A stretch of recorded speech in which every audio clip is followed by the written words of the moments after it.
All right, time for the fun part of the week, picks. Let's make some money with these picks. 2-1 last week puts us at 7-6 on the year, just barely over 500. We'd like to get it rolling and get comfortably in the black. Maybe this is the week we do just that. There are 3 games I like this week. One to start in Pittsburgh, where the Pittsburgh Steelers are hosting the Philadelphia Eagles. Pittsburgh currently installed as a 3.5-point favorite in this game on BETDAQ, and I do like the Steelers.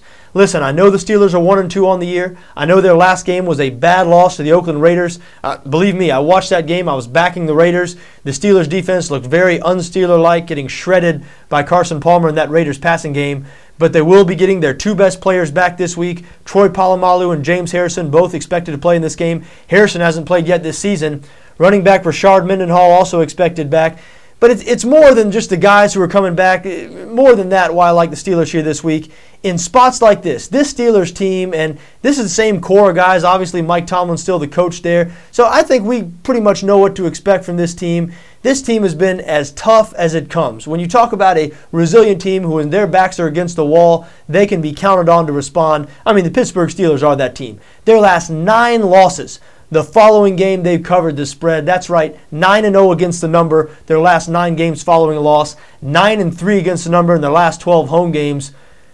The Philadelphia Eagles, on the other hand, listen, I know they're off to a 3-1 start this season, but this team strikes me as very unreliable. I think the Philadelphia Eagles are very much like the Dallas Cowboys and the Chicago Bears.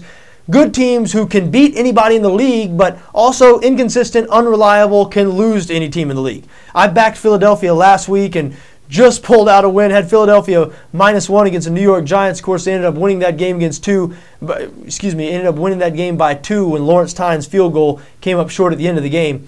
I breathed a big sigh of relief after that game. I have no problem betting against the Eagles this week. As I said, watching them, rooting for them, they're inconsistent and unreliable. On offense, which is their strength, they're explosive but unreliable.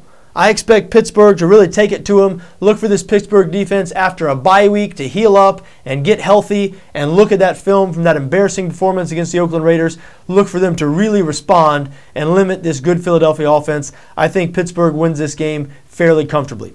Next game I want to get to, the Minnesota Vikings, one of the surprise teams in the league at 3-1. They're hosting the Tennessee Titans. Minnesota currently installed as a 6-point favorite in this game on BETDAQ, and I like Tennessee. I like the Titans in this game. A lot of that has to do with the fact that I believe Tennessee is finally playing the right quarterback. Matt Hasselbeck is better than Jake Locker. He might not be better than Jake Locker in a couple of years. Jake Locker could develop into a better quarterback than Matt Hasselbeck ever was. But I can tell you that right now, Matt Hasselbeck unquestionably throws the ball better than Jake Locker. Now, Locker does give you another dimension with his running, and I know Tennessee coach Mike Munchak mentioned that when he named Locker the starter at the beginning of the year, and I guess that's valid, but Locker just doesn't throw the ball as well as Matt Hasselbeck. And especially going up against the Minnesota Vikings, who have been really tough against the run this year. This is a good front seven the Vikings have. I think it's really a good break for Tennessee that Jake Locker's injured for this game, and Matt Hasselbeck, who played so well last year in leading his team to 9 wins. We know what Hasselbeck can do, and I believe he's going to remind everybody once again on Sunday what he can do on the road in Minnesota. I wouldn't be a bit surprised if the Titans ended up winning this game. Maybe that means I'm not fully bought in on Minnesota. I guess so be it. Really the only one in Minnesota's games has been extremely impressive was their win over San Francisco. Their first 2 games, they looked bad. Close win over Jacksonville, a loss to the Indianapolis Colts. And their last game was impressive. They went on the road and beat the Detroit Lions, a team that nearly everybody, myself included, thought was going to be better than Minnesota heading into the season. But Detroit, they've been real disappointing this year. Detroit lost to this Tennessee Titans team. So maybe Detroit just isn't nearly as good as we thought.